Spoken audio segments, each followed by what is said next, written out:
Hi all. We're getting ready, finally getting our videos together. This one is being put together on Zoom and then will be uploaded to YouTube and obviously made available to you on both Blackboard but also on Piazza. I want to fill you in on some of the details that we've got going, the difficulties with lab archives. Make sure that you are online and signed up and getting all the announcements from Piazza, watching the videos as they are posted, and also to discuss a little bit about the blog postings. So let's switch over to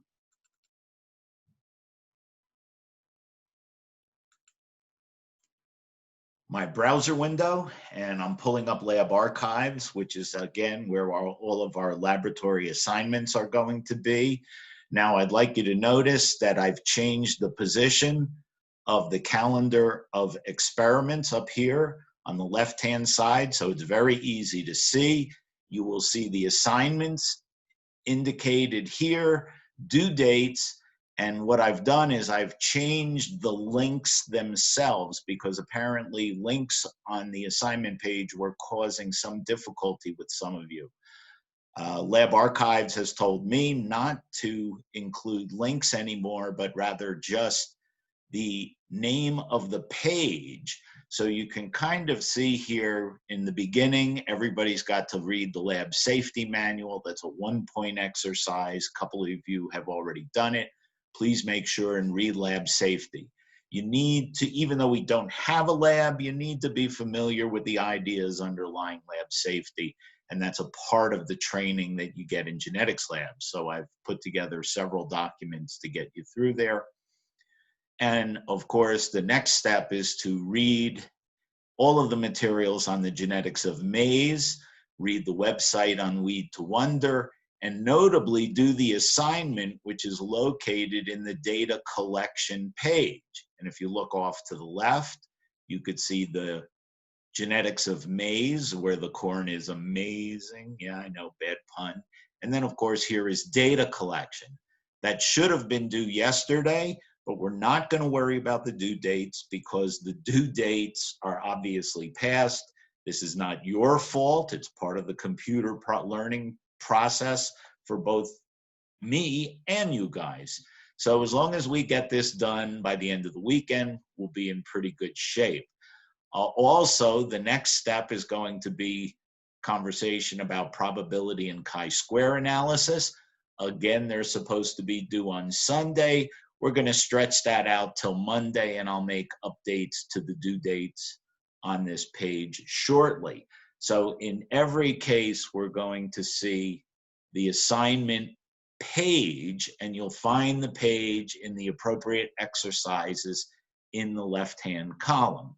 Again, any questions, give me a shout. We are going to do the best we can with the situation that we have right now. And so while I want you certainly in the first couple of weeks of our class to do your best to get things in on time, we're not going to make it a definite requirement until we're sure that everyone has appropriate access. So I'm guessing by about the third week, you're going to have to hold to strict deadlines. The next thing that we need to chat a little bit about is our blog. This is Punnett Square. And so Punnett Square is easily accessible. It's www.punnettsquare.com. Please notice that it has 2 T's and 2 S's in the domain name. You can use either HTTP or HTTPS. Either one is appropriate. Now, when we take a peek at Punnett Square, you'll notice a few things. Notably, you'll see how popular this particular post is. I share this post with a number of high school and college classes across the country. And so we've had over the last couple of years, nearly 635,000 posts. And in fact, you can see the world view Just in the last month, we've had over 500 page views, which is really kind of remarkable given that schools have not been in session for the last month. And also the dots show you the relative position, or the geographic position rather, of where people are accessing the website. So I much prefer having a public website available because it makes you a little bit more diligent about some of the things that you write. Now, when we think about how do we actually want this to occur, some people have asked questions. Notice that there is a section in the syllabus entitled blog posts. You are required to post 7 blogs, okay? Approximately, if it were a full semester, about every other week of the semester. But notice that while they are worth 12 points each, I do not have a specific calendar. It is up to you to manage your time to make sure that you get all of the blogs done on time by the end of the semester. And in our case, it's a 6-week semester, so every other week probably won't work. But each one is worth 12 points. The idea is that it has to be related to genetics. Any type of genetics. It does not have to be a topic that we're currently covering. It could be anything you find interesting. It could be a news item. It could be a refereed journal publication. It does not have to be brand new. And yes, you can actually repeat a news article that someone else has done, because your take on that news article may be different from theirs. Okay? Each blog, in order to get the full 12 points, has to include a title, a picture, 2 links, one to the article that you're citing and another to some other site. Everybody asks, what other site? Well, that particular site may have something to do with providing a definition for a term that might be unfamiliar. If, for example, you're posting on COVID-19 testing, you may want to mention that COVID-19 testing is done by PCR, or polymerase chain reaction, and you may find it helpful to provide a link for someone who doesn't understand the process of PCR of how exactly that's done. And so you could search on the web, find a good explanation for how does PCR work, and provide that link for the other students. So the 2 links are important.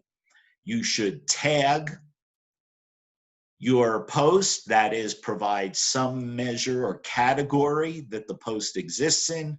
So if someone wanted to read every PCR article in the blog, they could just do a search on PCR and find it. So pretty easy to do. While I said there is no schedule, there is only one requirement.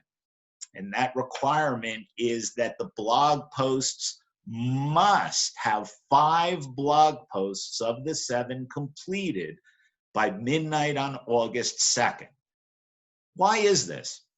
Well, I discovered that if I said 7 blog posts are required and they're due the last week of the semester, well, in our case, since there are 18 people in class, I would probably get something on the order of 120 blog posts to read and to grade the last day of class. I am no longer doing that. But it kind of offends me a little bit that I have to set up a high school or elementary school-like schedule with specific dates for you to do a blog post. It's college, we're adults, you figure out how to manage your time.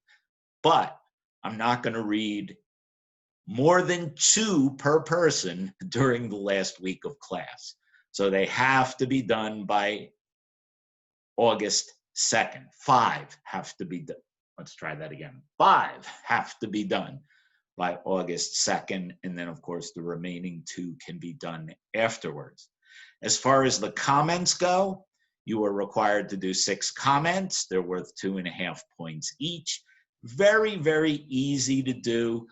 The only requirement, I have no page requirements, sentence requirements, but it has to be a substantive comment.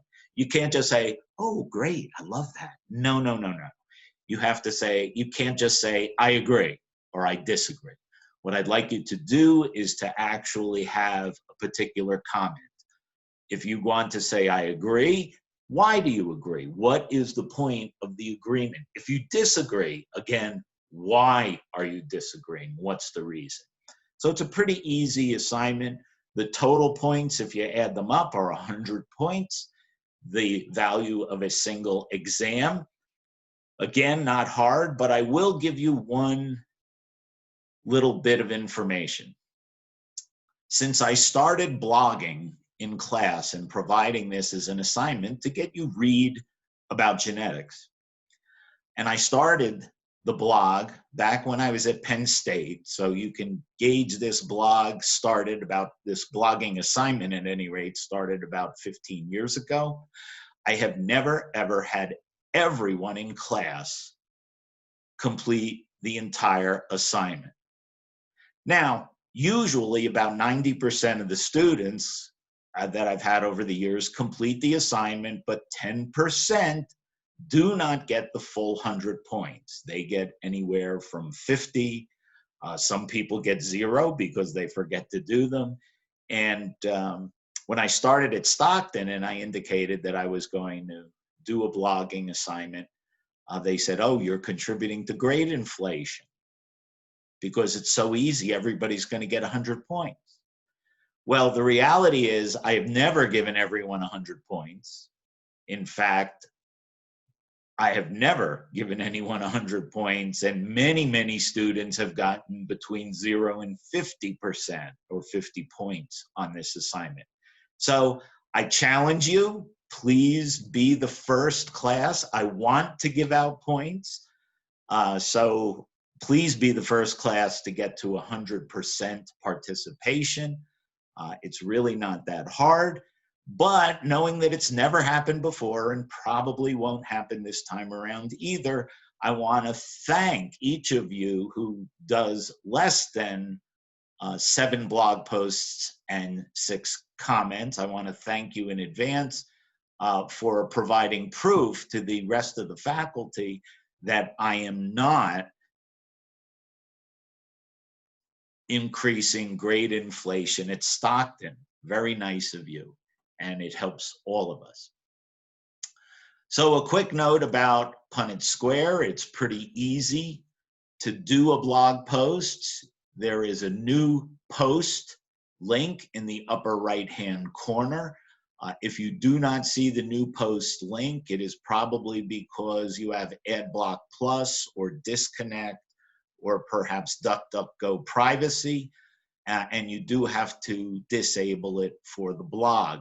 There are no other advertisements here. A quick note, however, here is one of the first blog posts that someone has done, and notice the way the fonts look. If you take a peek down, there's the picture. If you highlight all of the information, you can kind of see that the information is actually there, but notice it's got white blocks on it. This is because they copy and pasted this information from another software package, perhaps Microsoft Word, perhaps a word processor, perhaps from a website. And so as a result, this is completely illegible. So I want to show you very quickly, if you were to look at the post, and here I'll put it in edit mode. If you look at the post, you can look down here and it looks just fine in edit mode. But when you look at it in preview mode, it has those white boxes. What you really need to do is make sure if you copy and paste from another software package, highlight all of the information, and then there should be a drop down here that says clear formatting. And if you clear formatting, notice it automatically doesn't appear to make any change here. But what we are going to do, and I'm just going to move my picture here. I'm going to move my picture and I'm going to say update the post. Then we're going to preview it.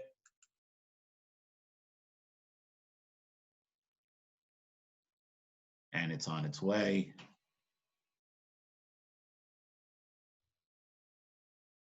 And you'll notice that by clearing the formatting, it eliminated the white box here.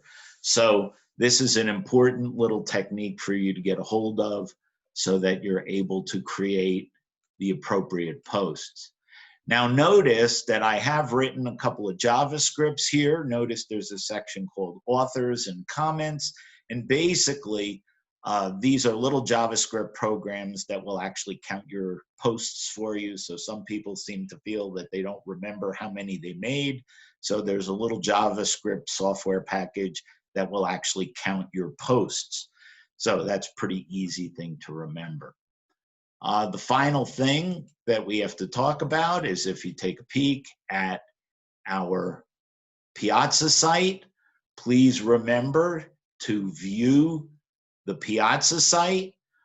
There are a number of posts available here. Notice in the videos, these have already been assigned. And you can kind of see them here. There's some interesting videos on the evolutionary origins of tomatoes. There are a handful available as well for you for rabbits. And there is one on heritage breeds of vegetables. So we should be getting that done as well.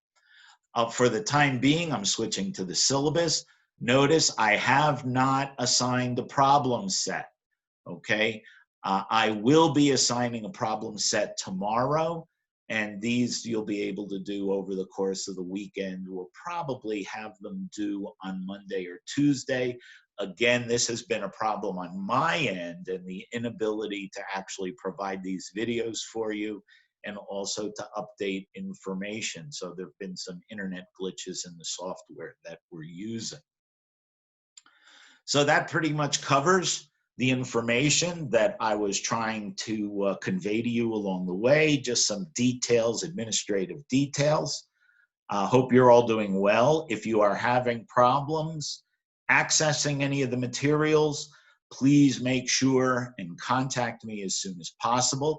If you have not received the invitation to become a member of Piazza or Lab Archives, again, please contact me immediately.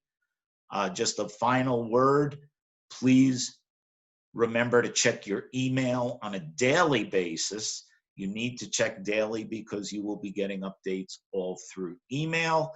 And finally, please remember, if you go out in public, maintain your social distancing, wear masks.